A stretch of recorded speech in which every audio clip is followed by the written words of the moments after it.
ৰঙিয়া আঞ্চলিক ছাত্ৰ সন্থাই আমি এই বিষয়ে ইতিমধ্যে স্মাৰক পত্ৰ প্ৰদান কৰিছোঁ। ৰঙিয়া মহাবিদ্যালয়ৰ সমীপতে যি দুখনকৈ সুৰাৰ বিপণী ইয়াত গঢ়ি উঠিছে, সেই সুৰাৰ বিপণীসমূহত আমি ৰঙিয়া মহাবিদ্যালয়ৰ যি অধ্যয়নৰত ছাত্ৰ ছাত্ৰীসমূহক হাতত মদৰ যোগান ধৰা বুলি আমি এক অভিযোগ ইতিমধ্যে উত্থাপিত হৈছে আৰু বিভিন্ন মাধ্যমৰ পৰা এই অভিযোগ আমি পাইছোঁ। গতিকে আমি এই উপলক্ষে ৰঙিয়া সমজিলা আয়ুক্তৰ জৰিয়তে মাননীয় মুখ্যমন্ত্ৰী মহোদয়ৰ লগতে মাননীয় আবকাৰী মন্ত্ৰী মহোদয়কো স্মাৰক পত্ৰ প্ৰদান কৰিছোঁ। আৰু যি এটা অসুস্থিৰ পৰিৱেশ ইয়াত সৃষ্টি হৈছে ছাত্ৰ ছাত্ৰীসকলৰ মাজত, আৰু ইয়াত থকা বিশেষকৈ যিসকল ছাত্ৰ ছাত্ৰীয়ে সুদূৰ নাগৰিজুলি তামোলপুৰ কুমাৰীঘাটা অঞ্চলৰ পৰা আহি ইয়াত ভাড়াঘৰ বা পিজিত থাকে, সেইসমূহ ষ্টুডেণ্ট যেতিয়া গধূলি ওলাই আহে, ছাত্ৰীসকল যেতিয়া ওলাই আহে, অসুৰক্ষিত এটা অনুভৱ হয়, ইয়াত এটা অপ্ৰীতিকৰ পৰিস্থিতিৰ সৃষ্টি হয়।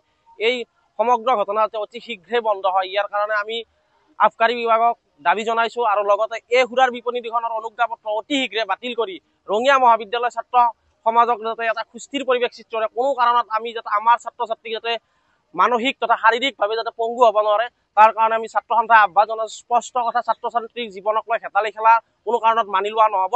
আৰু অন্যথা যদি আমি এই ক্ষেত্ৰত কোনো সঁহাৰি নাপাওঁ, কোনো যদি আশাস্বৰূপ ফল নাপাওঁ, আমি ৰঙিয়া আঞ্চলিক ছাত্ৰ সন্থাই ৰঙিয়া মহাবিদ্যালয় আছুগোটৰ সহযোগত, ইয়াৰ স্থানীয় ৰাইজৰ সহযোগত জংগী প্ৰতিবাদী আন্দোলনৰ কাৰ্যসূচী গঢ়ি তুলিবলৈ বাধ্য হ'ম।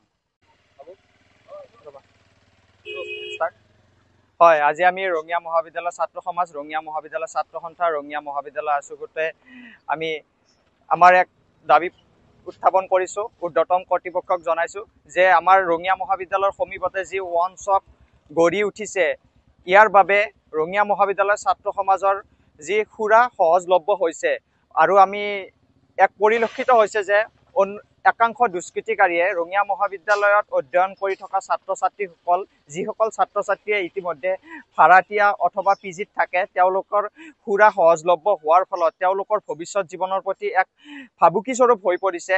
আমি ৰঙিয়া মহাবিদ্যালয়ৰ ছাত্ৰ সমাজে অনাগত দিনত ইয়াৰ ওপৰত যদিহে বিহিত ব্যৱস্থা গ্ৰহণ কৰা নহয়, আমি এক আন্দোলন গঢ়ি তুলিবলৈ বাধ্য হ'ম।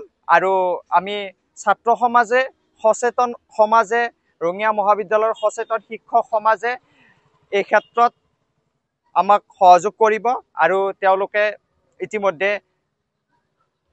ইতিমধ্যে আমাক জনাইছে, আৰু এই ৱাইন শ্বপ দুখনৰ ওপৰত ইতিমধ্যে বিহিত ব্যৱস্থা হ'ব লাগিব, অন্যথা আমি এক আন্দোলনমুখী পৰিৱেশলৈ যাত্ৰা কৰিম। ধন্যবাদ। অৱশ্যে মূল বিষয়টো হৈছে এই ৱাইন অন শ্বপ দুখন। এই ৱাইন শ্বপ দুখনৰ বিষয়টো ইতিমধ্যে জাঙুৰ খাই উঠিছে।